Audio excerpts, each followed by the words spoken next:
One of my favorite people in hockey to listen to is the New Jersey Devils main MSG commentator. That guy has so much gosh darn energy whenever Jack Hughes scores a goal that I think he just adds so much to that experience. If New Jersey Devils fans are in here, hey, your broadcast team is pretty special. So today we're talking about Jack Hughes, but we're not just talking about Jack Hughes, we're also talking about Kaapo Kakko as well, because both of these teams, the Devils and the Rangers, have played one game so far. It's only been one, I get it, it's a very small sample size, but still, I think this serves as a pretty good opportunity to build what is a foundation for the year, for the two top picks at the 2019 NHL Entry Draft. Now, it's no secret that this 2019 draft has been headlined by a few guys whose names you probably might recognize in other NHL markets.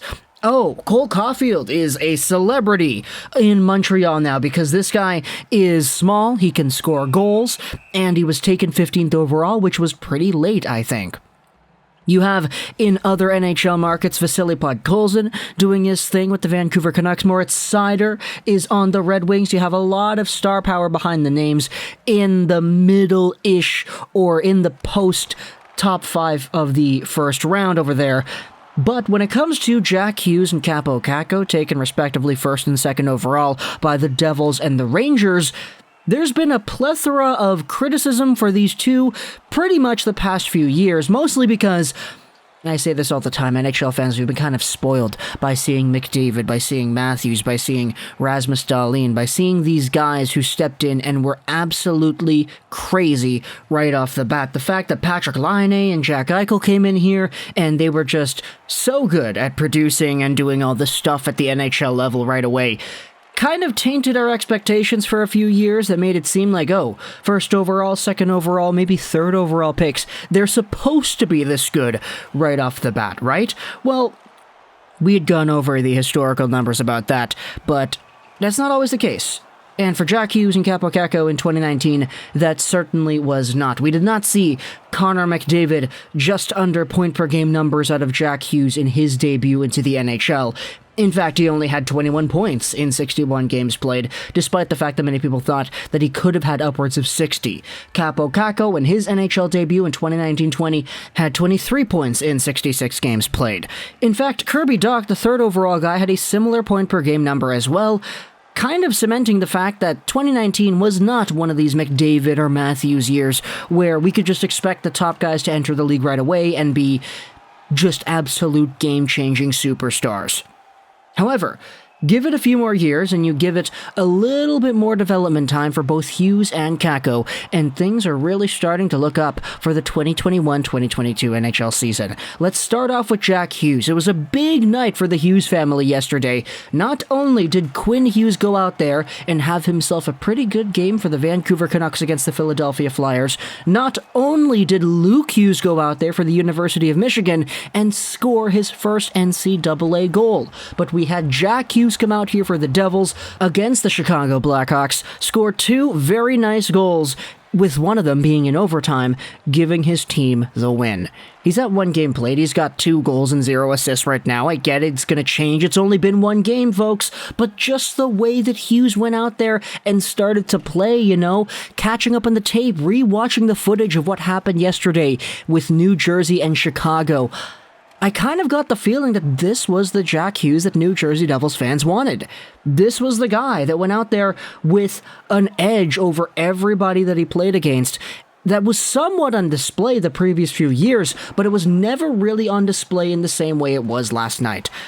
This is a guy that plays his best when he has the puck at his stick and is given the free rein to control the play offensively and just pretty much do whatever it is that he wants. Jack Hughes is a creative, offensively gifted thinker when it comes to playing the sport of hockey, and it's allowed him to really do some crazy things throughout his time in the NTDP system, and even in short flashes throughout the previous few years with New Jersey. Devils fans would always get super defensive whenever you talk about, oh, look at Jack Hughes. He's only producing X amount of points in X amount of games. What a bust. They would get super defensive. Why? Because if you actually watch these games, you watch the season where Jack Hughes goes out there and he puts up 20-something points in 61 games, you still see the flashes. You still see that creativity, that ability is there. He's just not finding ways to translate that into output just yet. Whether it's the way he's getting bodied off the puck, whether it's the way that other guys are able to position themselves so that he can't get around them, whether it's the way that he's able to get cut off, those are the fine details that really hold back NHL players from being their best versions of themselves. And when Jack Hughes is 18, 19 years old, he's still learning all that stuff. He's still got a lot more time to develop those fine details and to work around those. So now you have yourselves games where, against the Chicago Blackhawks, Jack Hughes is going out there with cutesy, spinorama, very cheeky kind of moves, and he's putting it on goal and scoring. In overtime, he's got himself a 2-on-1 kind of rush, and guess what? He doesn't pass it. He holds onto it, he stays in control, he dekes the goalie out to Mars and back, and he pots it into the open cage. The celly was crazy too. He throws his stick out into the crowd, and Jack Hughes ends up being the absolute showstopper of yesterday. The New Jersey Devils commentator loved it as well as he screamed out, "Jack Hughes," in his very nasally kind of voice. It's the best, don't worry. I really do find an enjoyable experience watching that guy commentate. But for Jack, this guy was absolutely ballistic. If he plays with the same amount of swagger, confidence, and puck control ability as he did last night for the rest of the season, he may even get 164 goals on the year. I'm joking. But he's going to be pretty good. This is the year of Jack Hughes, I believe. And it's also the year of Kaapo Kakko. Now, Kakko played himself 2 games for the Rangers already. He's at 0 points, so right away his production has taken a significant downfall. An infinitesimally low drop in production. I'm kidding. It's only been 2 games. But when it comes to the way Kaapo Kakko plays, I didn't really notice it until I saw this post on Our Rangers talking about how it feels watching Kaapo Kakko this year compared to previous. I'm not sure how it looked on TV, Mitch Was Right says, but we sat in Section 103 last night and had good sight on shots on net. We were blown away by the force and quickness of Kakko's shots. This is not the guy we saw for the last 2 seasons. He's become a fearless predator. And in fact, all the comments go out there and pretty much say the same thing. Now, again, it's not good having a scoreless drought at the beginning of the year, definitely not. But just taking a look at how he's protecting the puck around the net, forcing things to go his way off the puck, carrying the puck in, just being the behemoth of a man that the Rangers brought him in to be. We'd spoken about how Jack Hughes needed a few years to really get around those fine details. Well, for Kaapo Kakko, it was more so of him building up that confidence and that willingness to do these things that he is doing in these previous 2 games. Really engage in board battles and not be afraid to back down and just overpower the guy. Carry the puck into the offensive zone and not be afraid to just stick your arm out, shove the other guy away, and commit 100% to that act. He's going out there with a different mental gear that has allowed him to really be effective in the first few games of the season over here, that it gets me so excited seeing him and Jack Hughes kick off their 2021-22 campaigns in a very positive way. For Kaapo Kakko, he is most likely going to break his point per game record of whatever. I mean, you could do the math over here. They're both pretty similar point per game rates if he is able to carry over this swagger into the rest of the season. And for Jack Hughes, I mean, we saw it last night. This guy has unlocked a new gear in terms of offensive creativity at the NHL level. Spinoramas, crazy dangles. You definitely love to see that.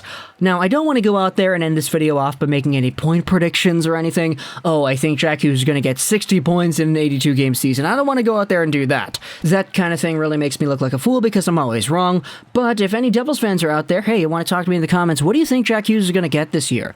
20 goals? 30 goals? 25 goals? 15 goals? And maybe 50, 60 assists? Who knows? The Devils have a pretty good team on paper compared to last year. So, I mean, there could be a very good argument for all the guys in that squad boosting their offensive production, with Jack Hughes kind of being the man at the front of that ship over there.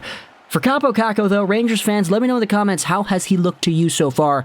Do the points not tell the whole story? Have we seen a different version of Kaapo Kakko? And where do you exactly think his production is going to go in 2021-2022? Does he wildly outperform everything he has done in the past, or does he stay in the same range? You would actually think that he doesn't, right? He's playing with a lot better players now compared to last season, so I would really think he produces a lot more, but let me know in the comments what your thoughts are about that. But in general, I hope you enjoyed this video talking about the first two 2019 picks. Thoughts in the comments as always, Social Rolls 99. And bye.